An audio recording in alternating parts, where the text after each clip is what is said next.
Bienvenidos. El día de hoy veremos leyes del movimiento de Newton y ecuaciones de movimiento en coordenadas rectangulares. Ahora veremos cinética. Anteriormente habíamos visto cinemática, y en la cinemática lo que nos interesa es la geometría para tratar de determinar las posiciones, velocidades y aceleraciones, y no nos interesaba qué era lo que producía la aceleración. En la cinética nos interesan las fuerzas que provocan esas aceleraciones. En esta ocasión cubriremos el material que corresponde al capítulo 13, secciones 1 a la 4, leyes de movimiento de Newton y ecuaciones de movimiento en coordenadas rectangulares, del libro de Ingeniería Mecánica volumen 2, Dinámica, de Hibbeler. En esta ocasión, los objetivos son entender la diferencia entre masa y peso, aplicar la segunda ley de Newton para describir ecuaciones del movimiento en coordenadas rectangulares y usar ecuaciones de cinemática para derivar la información necesaria para resolver problemas de cinética. Vamos a empezar con Isaac Newton, porque él fue quien desarrolló lo que ahora conocemos como la física clásica. Nació el 4 de enero de 1643 y murió el 31 de marzo de 1727 a la edad de 84 años. Desarrolló los principios de la física moderna, incluyendo las leyes del movimiento, y se le acredita como una de las grandes mentes de la revolución científica del siglo XVII. En 1687, Newton publicó su obra más aclamada, Filosofia Naturalis Principia Mathematica, Principios Matemáticos de la Filosofía Natural, que ha sido llamado el libro más influyente sobre la física. Dentro de los muchos descubrimientos que hizo, uno de los más reconocidos es la ley de la atracción gravitacional. La teoría de la gravedad de Newton establece que dos objetos se atraen entre sí con una fuerza de atracción gravitacional que es proporcional a sus masas e inversamente proporcional al cuadrado de la distancia entre sus centros. Leyes de Newton, lo que conocemos como la física clásica.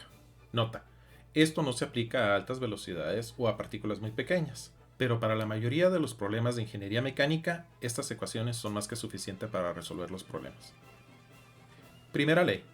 Una masa, originalmente en reposo o moviéndose en línea recta a velocidad constante, permanecerá en ese estado mientras la masa no se someta a una fuerza no equilibrada. Segunda ley. Una masa sobre la que actúa una fuerza no equilibrada, F, experimenta una aceleración A, con la misma dirección que la fuerza y con una magnitud directamente proporcional a la fuerza. Y esta es la famosa ecuación de Newton. A mí me parece un poquito más fácil de comprender la ecuación de que la aceleración es igual a la sumatoria de las fuerzas que producen una fuerza no equilibrada dividida entre la masa. De aquí es fácil comprender que mientras más grande es la fuerza no equilibrada, más grande será la aceleración, y que mientras más grande sea la masa a la que se le aplique la fuerza, menor va a ser la aceleración. Para contrastar con la estática, ahí la sumatoria de las fuerzas es igual a cero y por lo tanto no hay ninguna fuerza desequilibrada y la aceleración es igual a cero. Tercera ley. Las fuerzas mutuas de acción y reacción entre dos masas son iguales, opuestas y colineales. Atracción gravitacional, que está dada por esta ecuación, fue la que enunciamos hace unos momentos. Dos objetos se atraen entre sí con una fuerza de atracción gravitacional que es proporcional a sus masas e inversamente proporcional al cuadrado de la distancia entre sus centros. Pero, ¿cuál es la relación entre la atracción gravitacional y la aceleración de la Tierra?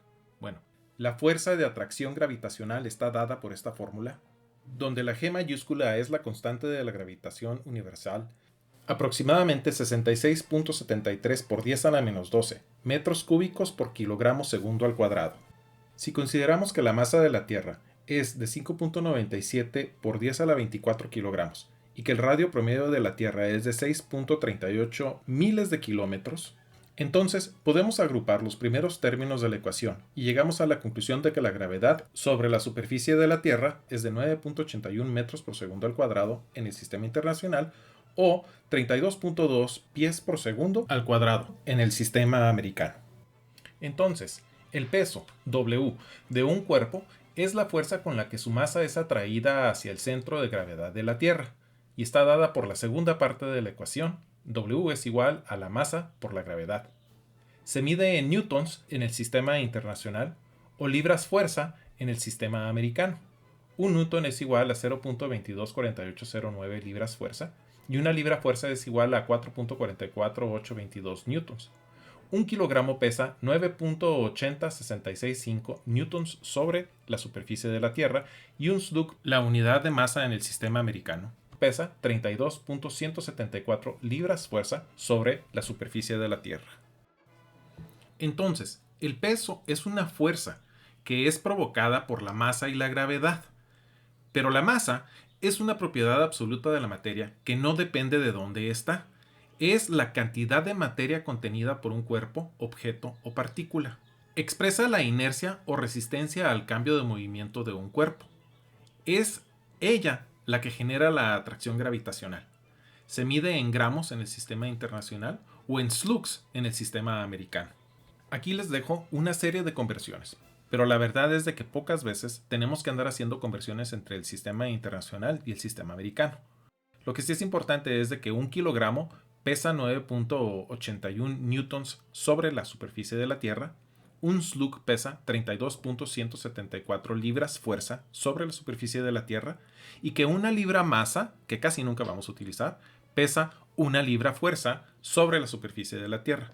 Todo esto sería diferente si, por ejemplo, estamos sobre la Luna o sobre otro planeta, puesto que tendrían una gravedad diferente a la de la Tierra.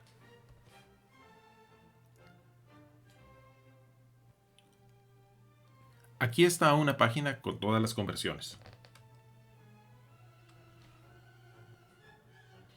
Y en esta página tenemos una representación gráfica de la información que tal vez sea más útil. Casos especiales. En muchas ocasiones, un cuerpo está formado por muchas partículas, o sea, muchas masas, y lo que podemos hacer entonces es sumar cada una de estas partículas, sumar todas las masas, y entonces lo que nos interesa vendría siendo la aceleración del centro de gravedad de ese cuerpo. Es decir, todo el cuerpo se comporta como si fuese una partícula y así la podemos trabajar. Cuando trabajamos con resortes, estos aplican una fuerza proporcional a su desplazamiento, ya sea si los extendemos o los comprimimos. La fuerza que genera el resorte es proporcional al cambio en su longitud multiplicado por una constante del resorte. Las fuerzas y las aceleraciones de los resortes no son constantes, puesto que la fuerza que ejercen es proporcional al desplazamiento que tienen y entonces la aceleración también cambia según la fuerza. El diagrama de a un lado muestra cómo la fuerza cambia dependiendo de la posición en la cual se encuentra el resorte. Esta fuerza puede estar jalando o empujando dependiendo del desplazamiento que tenga. Otro punto importante es la fricción, la cual actúa en oposición al movimiento o impidiendo el movimiento. Tenemos dos tipos de fricción. La fricción cinética, que es cuando un objeto se mueve sobre una superficie rugosa, μk, y una fricción estática, que es justo antes de que el objeto se empiece a mover, μs. Entonces, la fuerza de fricción es proporcional a este factor μ multiplicado por la fuerza normal a la superficie de contacto con el cuerpo. ¿Cómo escribimos las ecuaciones de movimiento en coordenadas rectangulares? Bueno, primero hay que identificar el marco inercial de referencia, que no debe de tener ninguna aceleración y típicamente despreciamos la aceleración de la Tierra. Los ejes pueden estar a cualquier ángulo, no es necesario que utilicemos específicamente vertical y horizontal. Número 2. Se dibuja el diagrama de cuerpo libre. Señalamos todas las fuerzas externas. Los objetos o superficies que omitamos son reemplazadas por las fuerzas que mantienen su posición. Identificamos la dirección esperada de la aceleración y típicamente consideramos esa dirección como la positiva. Si cuando terminamos nuestros cálculos resulta negativa, simplemente quiere decir que es en la dirección opuesta a la que nosotros habíamos asumido al principio. Número 4. Aplicamos la segunda ley de Newton para cada dirección de nuestras coordenadas. Número 5. Si es necesario, usar cinemática para obtener las ecuaciones que falten o necesitemos para determinar las aceleraciones. Número 6. Frecuentemente obtenemos un sistema de ecuaciones por usar varios ejes de coordenadas y entonces tenemos que resolver un sistema de ecuaciones para encontrar nuestra solución. En el próximo video veremos ejemplos de todos estos tipos de problemas. Gracias.